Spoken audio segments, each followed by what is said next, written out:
In this video, I'm going to be going through my FPL Game Week 17 team. I've been so looking forward to saying that. I hope you're all excited. FPL is back. So be sure to hit that like button, hit that subscribe button with notifications on for more FPL content on the way because it's starting up back soon and I'm super excited. So look forward to more content in the future. And without further ado, let's get right into it. Oh man, it feels so great to be back.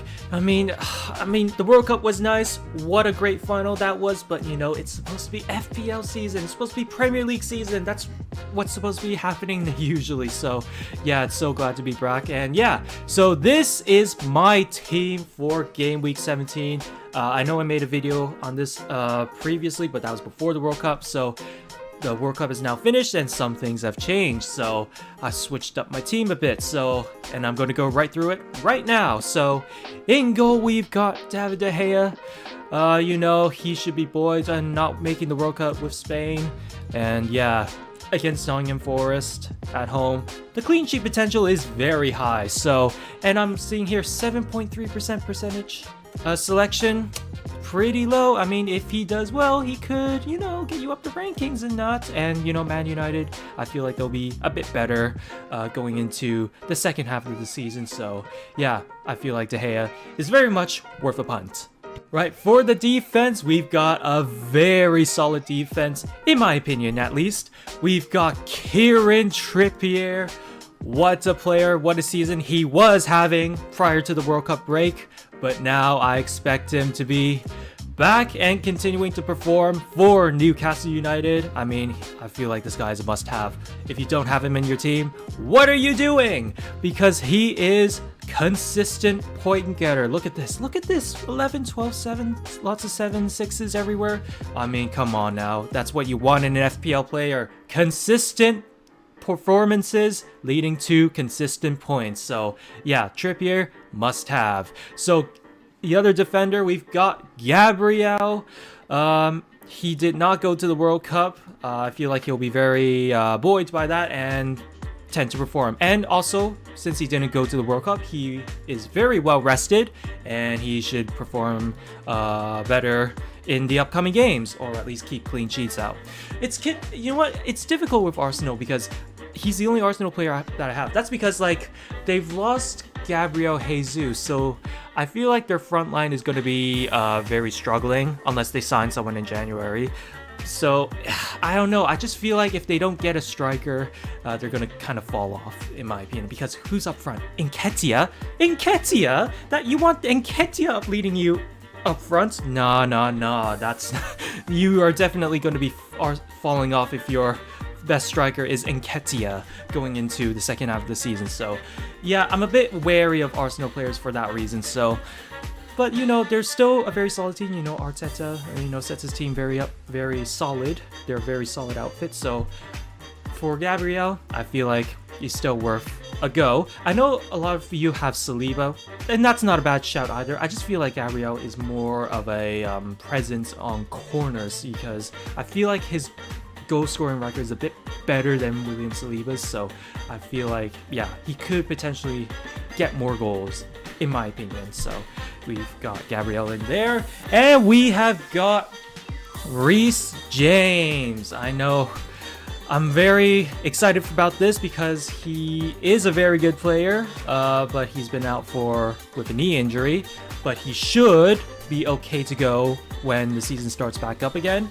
Yeah, I just feel like, yeah, he's good. He's a good price as well. 5.8 mil. I don't think it's too bad of a price to get him. I mean, even if he doesn't play, I've got João Cancelo on the bench to substitute for him if he doesn't play, or you know, yeah, exactly. If he doesn't play, you know. The reason I've got Cancelo on the bench is because I feel like Leeds at home, they're a pretty decent outfit at home. It's just away they kind of suck. But so I feel like I don't feel like he's going to keep a clean sheet.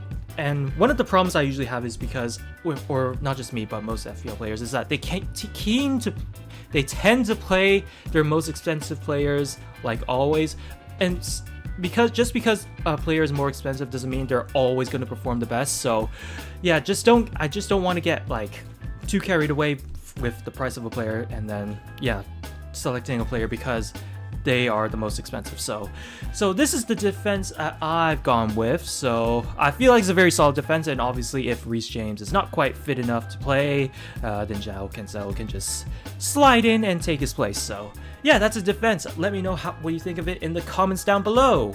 And next we've got the midfield, and this midfield I think is an absolute winner. We've got Kevin De Bruyne. Belgium did very poorly in the World Cup, you know.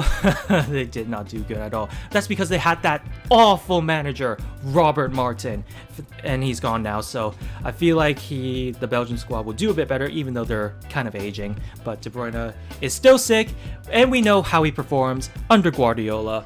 He is amazing. So yeah, he is still definitely worth a punt. And Leeds, I mean, I did say Leeds are good at home, but they leak goals for fun. So so I still feel like De Bruyne is going to carve them open with his world-class passing ability. And we've got his Belgian teammate Trossard as well. You know, Trossard doing very well this season. I still expect him to do pretty well in the second half of the season. Southampton at home is not a bad fixture, and you know, Brighton, they're doing relatively okay. I mean, he is probably their best player for them, so he is still worth having in my opinion. I know there are other options like Martinelli, which aren't bad options, but you know, I just feel Trossard because he is performing very well. And this is a surprise. We've got Rodrigo. Why do I have Rodrigo? I mean, look at his record. Like, he's been scoring for fun until the World Cup break. I know a lot of people are like very infatuated with, like, what's his name? Somerville? Yes, Somerville. So, which, I mean, what Somerville was doing during the season was very impressive. But, you know, do you still believe in Somerville to be continuing in the goal scoring? Continue his goal scoring in the second half of the season? It's a bit of a gamble. It's a bit of a gamble, a bit too much of a gamble for me. So I feel like Rodrigo, he's more of one of their Leeds' predominant attackers. So I just feel like he will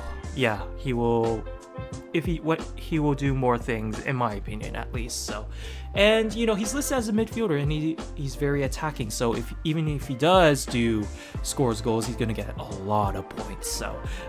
So this is a punt. This is one of the punts I have. I don't want to go too basic, and because if you go too basic, you're not going to go too high in the rankings. So you need to take at least a few of these punts in your team if you want to get yourself way up in those ratings. I mean, come on, 8% ownership, come on. That's basically nothing. So I've got him in there. We've got Rashford. What a World Cup he had. I hope he will continue to bring that confidence to Man United because we really need it.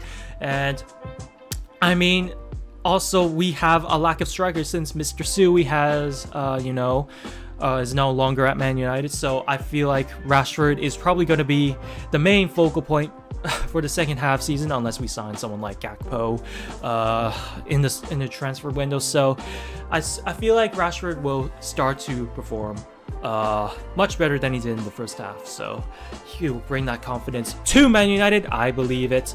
I certainly believe it. And then finally, last but not least, Miguel Almiron. I mean, what a season he was having. I mean, look at this goal scoring record.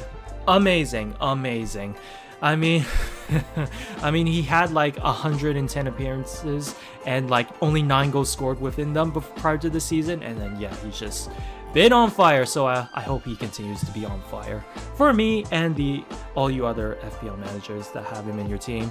So yeah, that's a midfield. I feel like it's really solid. I'm really happy with it. And up front, do we really need to explain why we've got this guy in your team? Erling Haaland. Oh my God. I mean, since he wasn't in the World Cup, he's going to be fully energized and, yeah, continue scoring for Man City, unfortunately.